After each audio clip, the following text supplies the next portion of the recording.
महफिल भक्तिमय हो, वीर रस, भक्ति रस, करुण रस, श्रृंगार रस, कचरस। तो बाप एजेंट कॉल करा सरगढ़ ले हमन। रेडियो पंचायत साहब का दरवाजा है, चिंता मत करो, सोम रस की व्यवस्था करा दिया जाएगा बाद में। पहले बिरहा गाओ। चला मास्टर, भूमिका की लाइन है।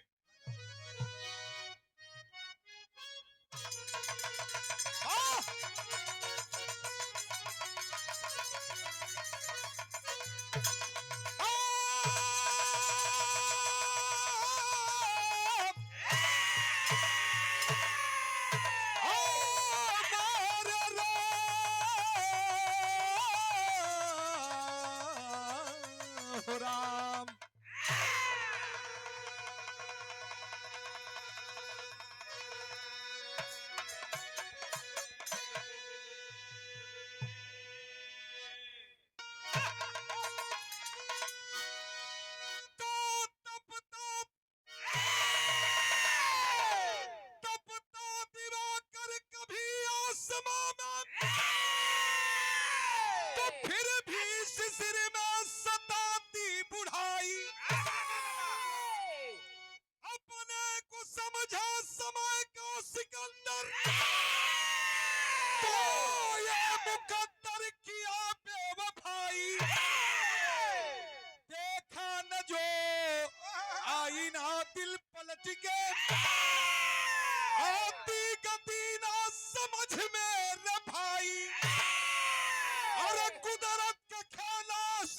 से परे है, आती गति ना समझ में भाई।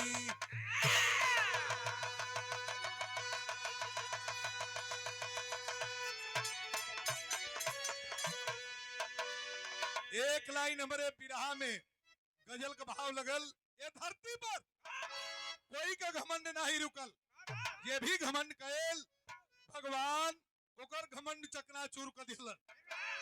एक लाइन गजल बा, कौन गजल है मास्टर?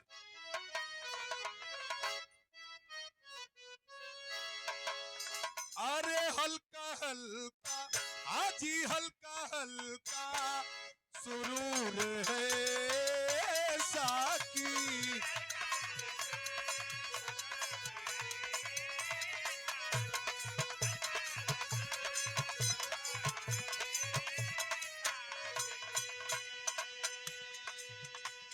अरे हल्का हल्का, अरे सुरूर है साकी, लेकिन कुछ तो मतलब, हाँ कुछ तो मतलब जरूर है साकी।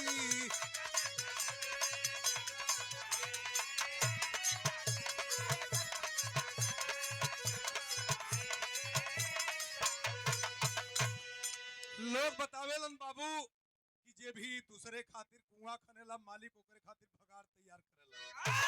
तो जो भी निकला, हाँ जो भी निकला चमन जलाने में,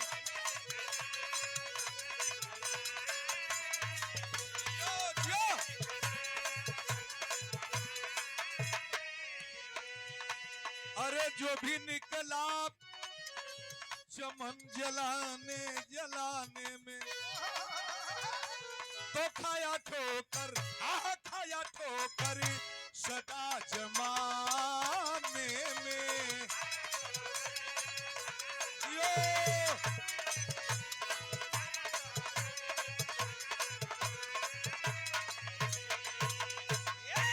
अरे हिंद की दक्षिणी छोर सागर तक की खाड़ी में,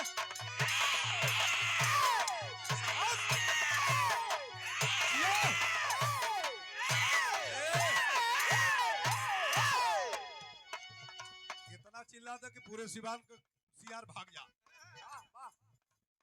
देखा ये बीरसा हिंद की दक्षिणी छोर सागर तट की खाड़ी में,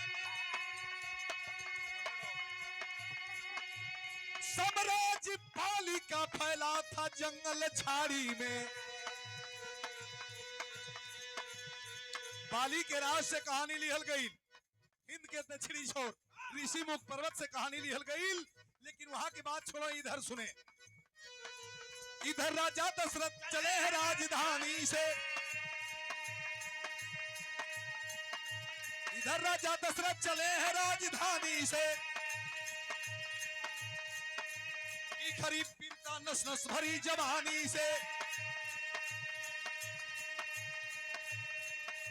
रानी कैकेयी बसे प्राण लेखा मनवा में, केले शिकार गइले ऋषि मुख बनवा में।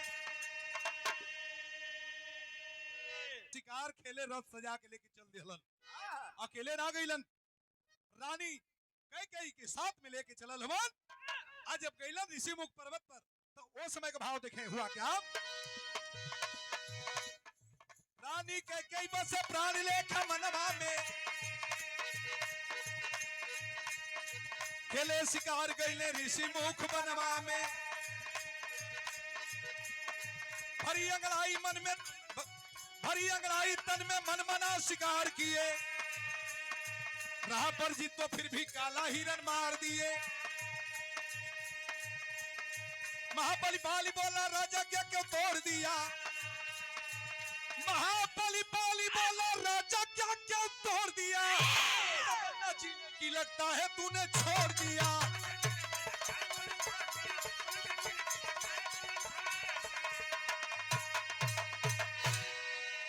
शिकार खेले गए ऋषि मुख पर्वत पर। राज का नियम रहल महाबली बाली राजा के राज का नियम था, जीव हत्या महापाप है। उस राज में कोई जीव हत्या नहीं कर सकता है, न किसी जानवर का कोई शिकार कर सकता है। ई नियम का पता राजा दशरथ के नहीं रहल। रथ सजा के गइलन ऋषि मुख पर्वत पर, देखलन सामने से काला हिरन सनसनात भागल जात था, दौड़ल जात था। राजा दशरथ सप्तवेदी बाण के गया था, देर नहीं किलन, धनुष पर बाण चढ़ा के छोड़ दियलन। सनसनाती हुई तीर जाती है और हिरन के सीने में फंस जाती है। छटपटा के हिरन जब धरती पर गिर गए, उसी समय महाबली बाली राजा सामने आ गया। महाबली बाली राजा सामने आ गया, कहा अरे बेईमान क्रूर राजा, कहां के रहने वाले हो? मेरे राज के नियम का तुम्हें पता नहीं है। इस राज में कोई जीव हत्या नहीं कर सकता है, जीव हत्या करने वाले को दंड दिया जाता है। ये तनी पतिया जब राजा दशरथ सुनलन, घमंड में एकदम चूर हवन। बानर, बाली के चेहरा शरीर का बनावट बानर जैसन रहल। कला ए बानर, हमार परिचय पूछल चाहत हुआ, हम के हई? अपन परिचय राजा दशरथ बतावत हवन। एक लाइन पढ़ी रंगीन मिजाज को तर्ज मास्टर।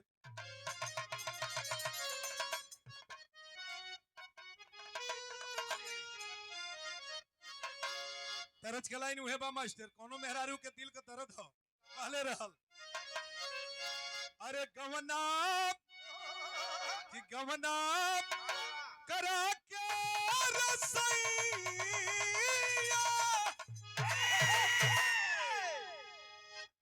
अरे गवना करा के रसैया, अरे बसले शहर में उठले दर्दी। अरे हमारा, अरे उठले दर्दी। अरे हमारा अगतर होगा तार में उठले दर्दी। अरे हमारा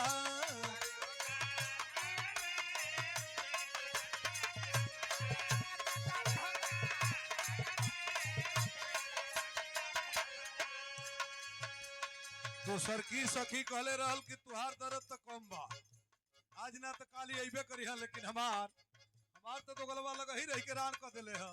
कहले रहल का कहले रहल, जहिया से भाखवा पर अरे आइल बाटे रचिया, तहिए से हमर बलमुआ, अरे तहिए से हमर बलमुआ पिए लागल काचिया, तहिए से हमर बलमुआ।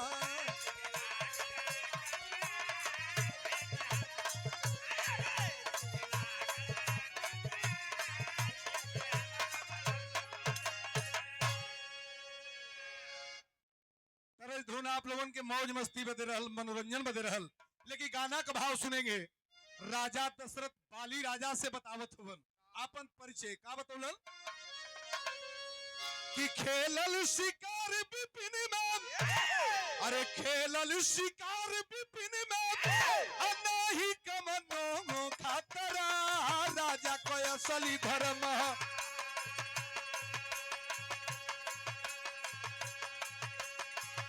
अरे राजा को असली धर्म सुन रे भाई बनरा राजा को असली धर्म।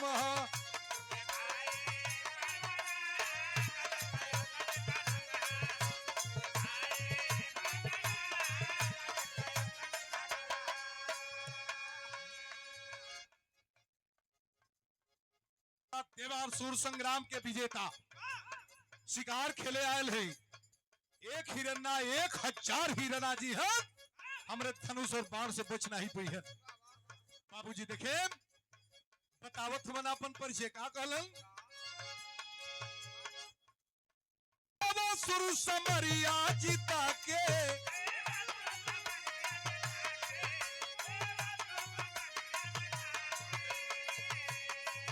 घूमतानी डंका बजा के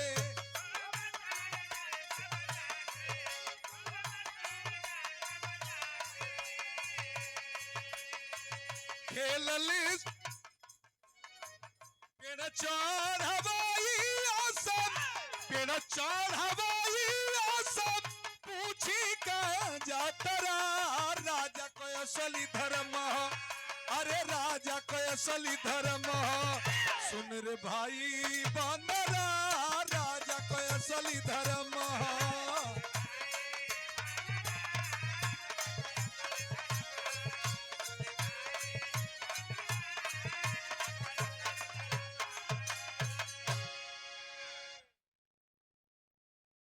जब ई बतिया कहलन शब्द वेदी बाण का हम ज्ञाता है, देवासुर संग्राम का विजेता है, हमार नाम राजा दशरथ हम अयोध्या नरेश शिकार खेले आयल है।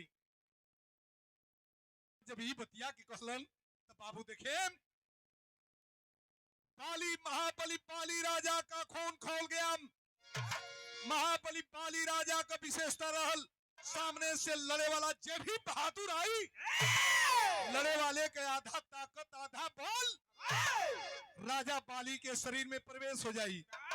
ई बतिया के जानकारी राजा दशरथ के नहीं रहल। गुस्सा में तमतमा उठा पाली राजा तो उस समय वीर उसका लाइन में मास्टर तर्ज कौन है और सासु मारे तनवा आई नदिया मारे तनवा रे तनवा आई हो मारे ना रे तनवा आई हो मारे ना कि हमारी आगे के बेटा ना तनवा आई हो मारे ना।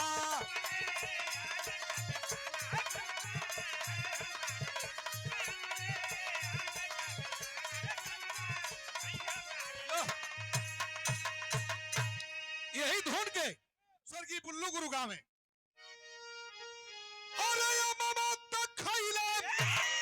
कोई लिया खिंच के मरले तगिया लगी रे गहुए ना रे तगिया लगी रे गहुए ना कि हमारी कोरी रे चुनरिया तगिया लगी रे गहुए ना।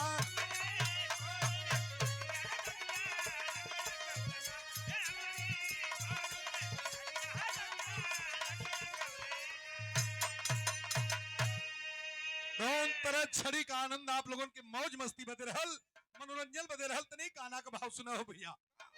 राजा दशरथ से और पाली से हाथ का जब मिलवल भइल उसमें वीरस का लाइन हो अरे पतिया के पनवा लागल यही छाती में तूफानवा बनवा कहले लागल ना ए बनवा कहले लागल ना तो फिरले तूने मरदनवा बनवा कहले लागल ना। यो भैया जियो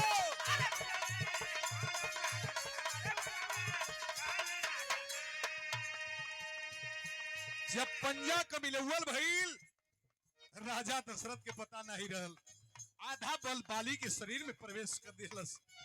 आज जब राजा दशरथ के आधा बल बाली के शरीर में प्रवेश भइल तब बाली कैले सकात नहीं सुना। दशरथ को बाली लिया, ये भैया दशरथ को बाली लिया, यही पोछिया में आई थी। लंबी पोंछ बना करके बाली वही पोंछ में राजा दशरथ के कई फेरा लपेट लिहलस। लपेटला के बाद कैलस का, दशरथ के बाली लिया पोछिया में आई थी, पटक के जवान गया, पटक के जवान गया, छातिया पर बैठी।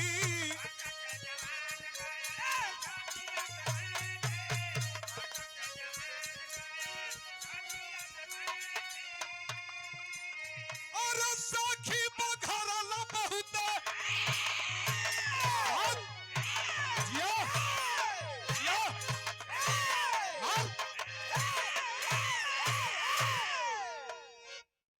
सुखल जाम पे इतना जोर देते हुए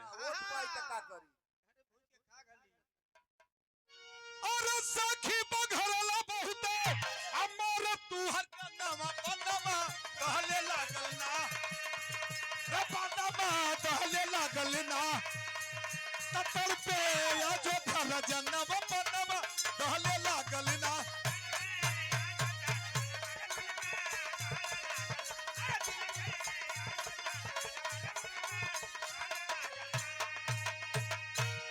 सवार भइलन जब सीना पर बाली राजा दशरथ की छाती पर, वो समय भाव लिखल गई।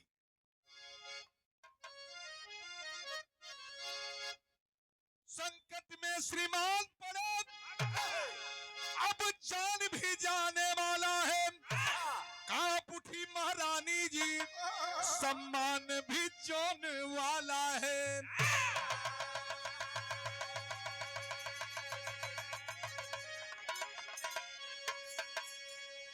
छाती पर बैठ गल बाली राजा दशरथ की छाती पर बैठल हो। आवाज दिहलस, बिहस के बोला रणरंगी, बिहस के बोला रणरंगी, अगर जीने की जो आशा है, ताज समर्पित कर दो तुम हाथों में तेरे पासा है।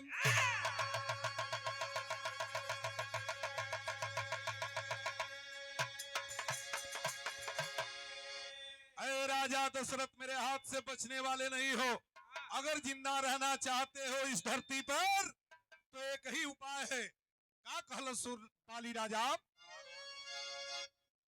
ताज जवन चक्रवर्ती के लगा के घूमत हो हमके दे दो, अगर ऐसा ना करबो तो एक और ऑप्शन बा। का बतौलस कि अगर नहीं मंजूर ताज, अगर नहीं मंजूर ताज तो छत दे दो राजधानी को, और राज बचाना है तो दे दो हिरनी जैसी रानी को।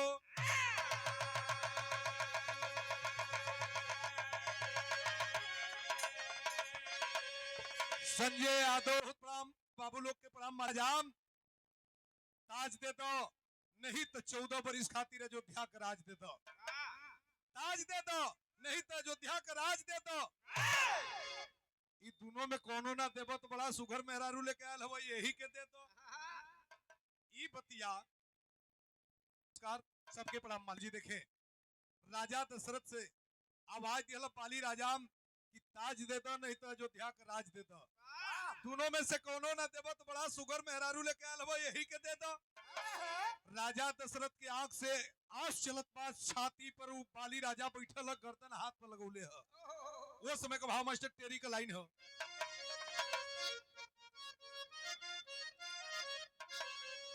अरे मोरे राम धोती कुर्ता पहले से तो के बूढ़ लौकत हई हम कि अरे मोरे राम गुजरिया कैसे दाव पर लगी, अरे देई राजधानी की सिरवा के पगरिया।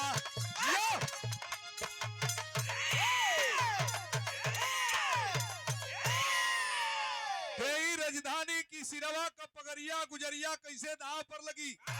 राजा दशरथ का हालत खराब हो, छाती पर बैठल गर्दन पर हाथ लगा के बाली जोर से चापत है, मालूम पड़ता कि प्राण निकल जाई।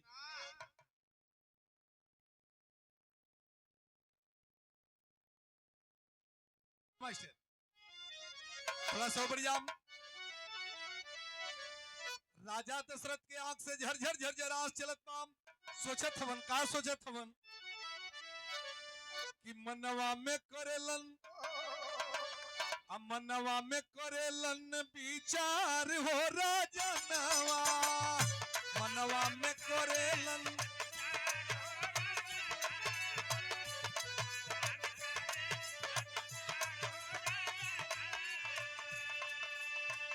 होत बाटे दुखवाया पार हो राजनवा, होत बाटे दुखवा अपार हो राजनवा, बेसुमार हो राजनवा की मनवा में करेलन विचार हो राजनवा।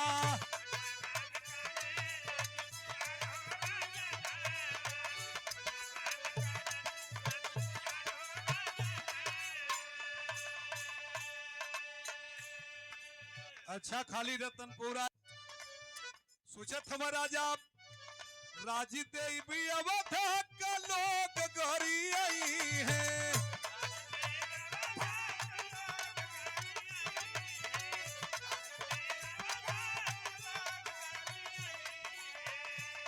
अगर अयोध्या का राज देते ही तो लोग गाड़ी दी हम। कैसन राजा रहल, रजवे के पैनामा धोए आयल, अगर ताज दे देते ही राजी देवी अवधा का लोग गरी आई है, ताजी देव कुल का मर्यादा चली जाई है।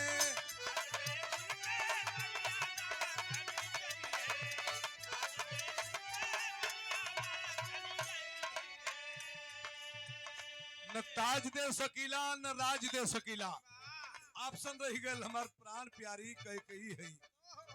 कैसे भागी रानी के विसार हो रजनवा, विसार हो रजनवा की मनवा में करेलन विचार हो रजनवा।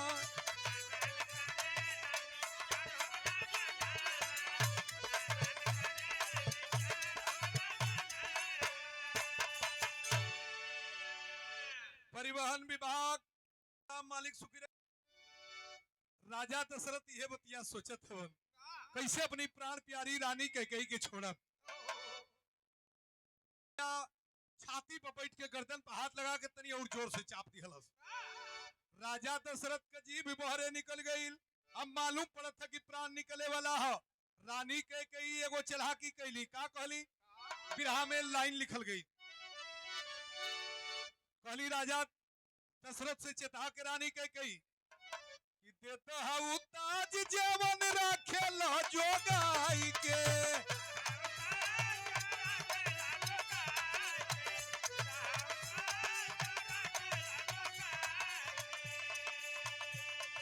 अरे देता हूँ ताज जेवन राखेला जोगाई के, भागी चला बनवा सजनवा बजाई के।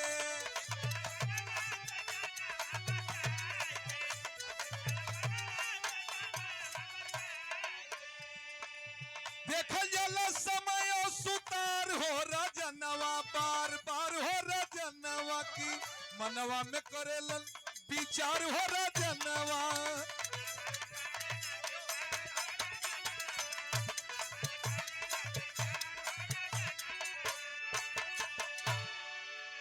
दे दियलन रानी के रथ पर बैठा के लेके अयोध्या में आ गइलन। धीरे धीरे समय जब कुछ दिन का बीतल, राजा दशरथ का चौथा पन आ गए, तो राजा दशरथ के जिंदगी में बहुत बड़ा दुख का पहाड़ टूट के गिरल बा। तर्ज बा, कौन तर्ज मास्टर?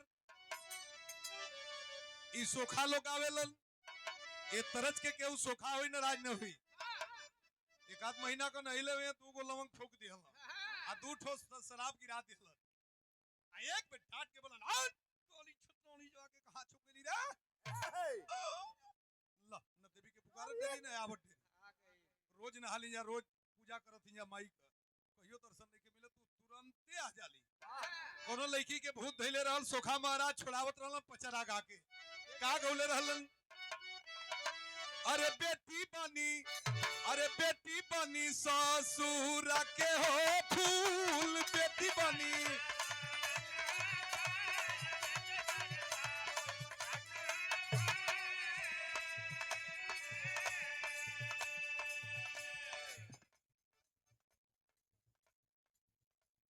बनी ससुर के हो फूल, किया हो रामा कवन सोई तनवा बेटी के रोआवेला हो राम।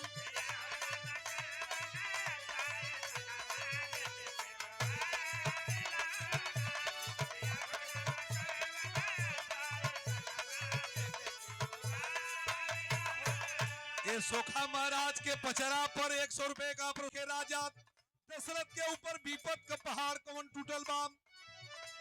अरे बार उठेला करे जब में सूल,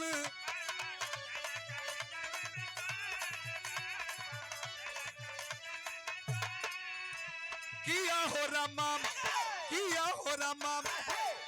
हो रामा नागिन बनल बुढ़ैया तन पर छावेले हो राम।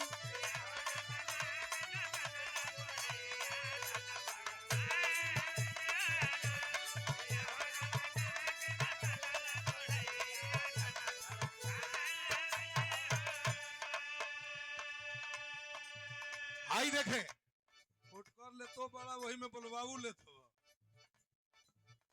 देखे बाबू चौथा पना गए हो, बड़ा दुख बा, का दर्द बा। अरे भइले न लाल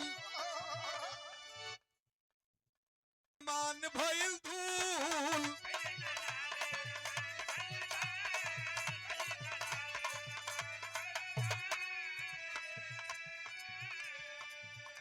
सबके भइले न लाल अरमान भइल धूल, किया हो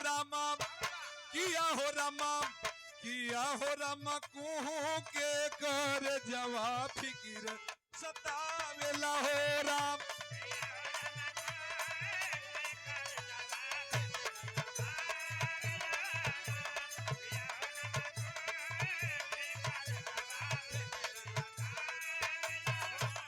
ये तीसरा पुरस्कार 100।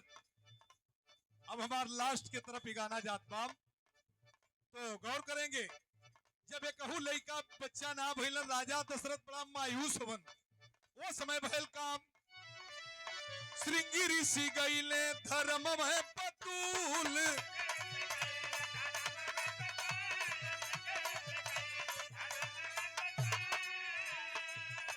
अरे श्रृंगी ऋषि गईले धर्म में पतूल, किया हो रामा सूखल बगिया फिर से सुमन सजावे लहो राम।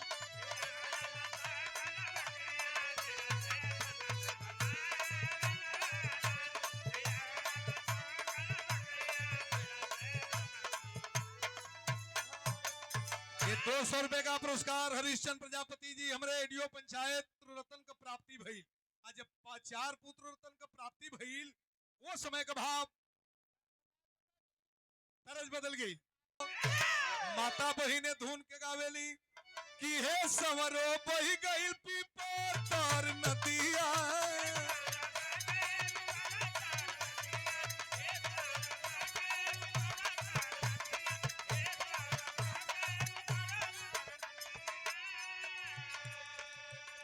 ए रतन पूरा देखा राजा दशरथ कितना खुश होवन।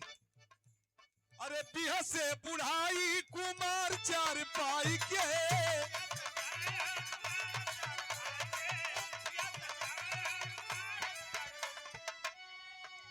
वो पुत्र रतन पौलन तो उस समय का भावा लिखल गई।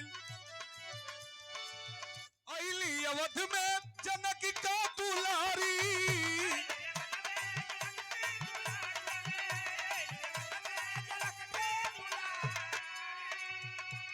राम युवराज हो कहे प्रजा सारी, राम युवराज हो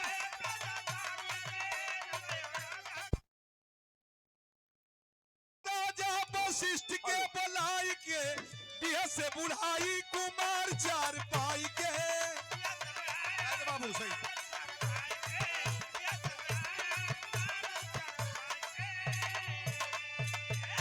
राजा दशरथ अपने चारों बेटन के शादी कैलन। जनक नंदनी जब सीता जी अली है अयोध्या में, राजा राम का राज तिलक होके जात बा। वो समय के भाव मास्टर चारों तरफ खुशी बा, तकलीफ के भइल बिरहा के आखिरी लाइन चलत बा।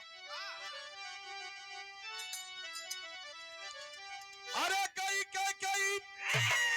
गोप भवन में लोट घोटी अभिलाषा के, अब पहुंचे राजा करे हृदय पर चोट घोटी अभिलाषा के।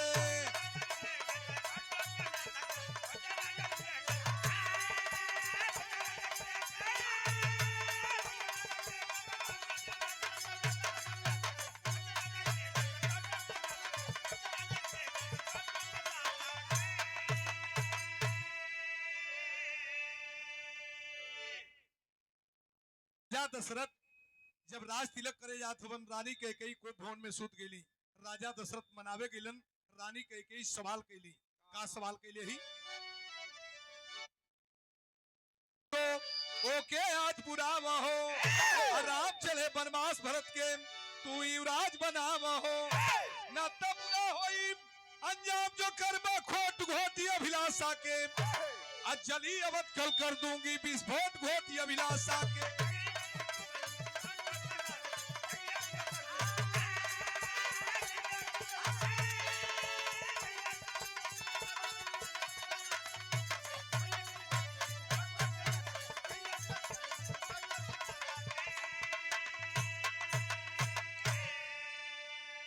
रानी वरदान मंगली 14 बरिस खातिर राम बन के जाम और हमार बेटा भरत राजगद्दी पर सवा विराजमान होके। वो समय का भाव मास्टर आल्हा का लाइन हो। निकले आवाज नहीं अतड़ पे रजनवा भैया,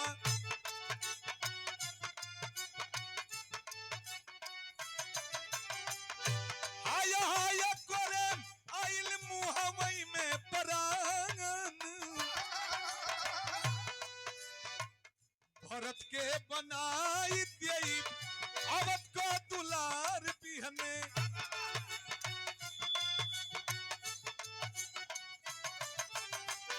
राम के विसार काहे लेत बारू जान। भरत के राजगद्दी पर बैठा दी, लेकिन हमरे प्राण प्यारा राम के वन में मत भेजो। रानी कैकेयी कैली काम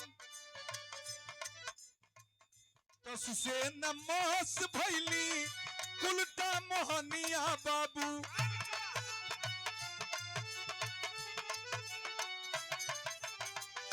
जरी है ये जो भी तनी हो खेत बिहान।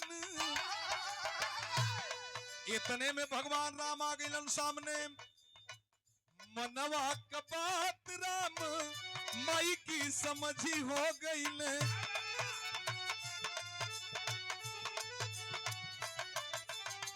लखन सीता साथे कैले बनवा के बयान। आज जब वन में गइलन तो देखे भगवान राम पर विपत का पहाड़ टूट के गिरल है। पिता को मरनवा एक और सीता को हरनवा भइले।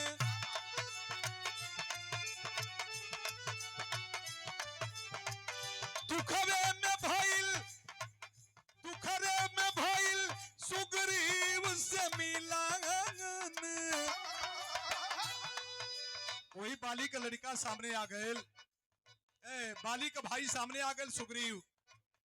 कहलस कि ए भगवान हमार भाई हमरे जियते मेहरारू के रख ले बाप ललकर ले हवन। भगवान राम जब ललकरल तो भयल काम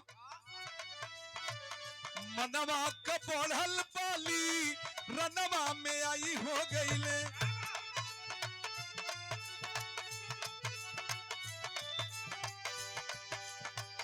गया सुर लोग लागल छाती आई में बाण मारे धराशायी हो गया। बाली धरती पर मर गया। अंगद को साथ में लिए, बाली के बेटा को अंगद आया। आज जब भगवान के सामने अंगद आयल तो कैला सका अवध को ताजी अंगद राम के समर्पित कैलस।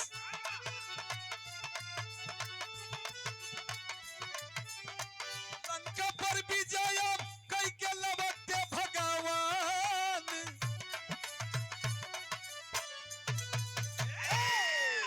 14 बरिस का कुदीन काट के जब लंकापुरी से अवधपुरी में इलन तो बिरहा के आखिरी लाइन में कहना बा सबसे पहले भगवान राम के करे पास गेलन। अब यही जन बिरहा का सस्पेंस रहल अब तक। अब यही जन पर्दा फांस हुई तनी सुनल जाई ध्यान से बस 2 लाइन।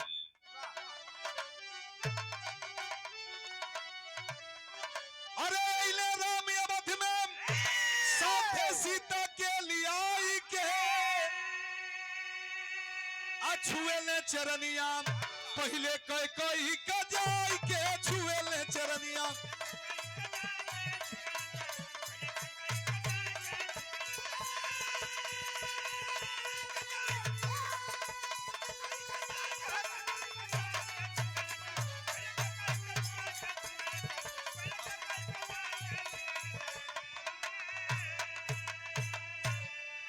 हरिश्चंद्र प्रजापति आपकी ओर से पुरस्कार। माँ कैकेयी का पैर जब छुए माँ कैकेयी सभा में खड़ी होती है, कहती है ऐ अयोध्या के लोग 14 बरिस तक कुदीन कटले हैं, 14 बरिस तक ताना सुनले हैं, मैभा बनल है, कुलाछिनी बनल है। राम के वन में ऐसे भेजली कि अवध का मर्यादा रहल बाली घर ताज हो, मंगले रहल तारुकाम 14 बरिस का राज हो। पूरा कैली दोनों इनके बने में पठाई के 14 बरिस ऐसे वन में भेजली कि जब राज तिलक राजा दशरथ करे जात रहलन तो सोचनी कि बाली तजवा छोड़ के रख ले का दे के राज तिलक करीहन। आज ताज के लिए आवे वाला दूसर केहू नहीं बल्कि मर्यादा पुरुषोत्तम रामचंद्र के ही बस का बात बा। हालांकि 14 बरिस खातिर ऐसे भेजली वो 2-4 महीना में तजवा आ गल रही। 14 बरिस खातिर ऐसे भेजली कि बक्सर में गल रहलन शिकार खेले, पानी के बिना तड़फड़ात रहलन। तालुका नाम का राक्षसीन पानी पियौलस वरदान देले रहलन 14 बरिस खातिर राजा बना दे। कईबे ना कैलन बाण मरलन राम छाती में। सारी भेद को जब तालुका बताई वही की हड्डी का खड़ाऊ बनवलन। बाबू 14 बरिस तक ले राम ना वही गद्दी पर भरत नाम बल्कि वही तालुका के हड्डी का बनावल खड़ाऊ रहल। यही से गाना समाप्त हुआ। कुसुम पराग स्वामी गुरुजतु गुरुदेव भोला पूज्य हमारे।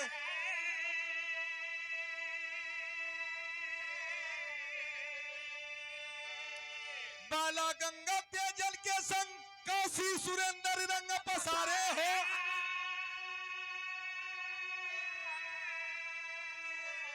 अरे गुजरिया कैसे दाव पर लगी, भैया गुजरिया कैसे दाव पर लगी। गाँव में धर्मेंद्र सुन रही चापा पखरिया गुजर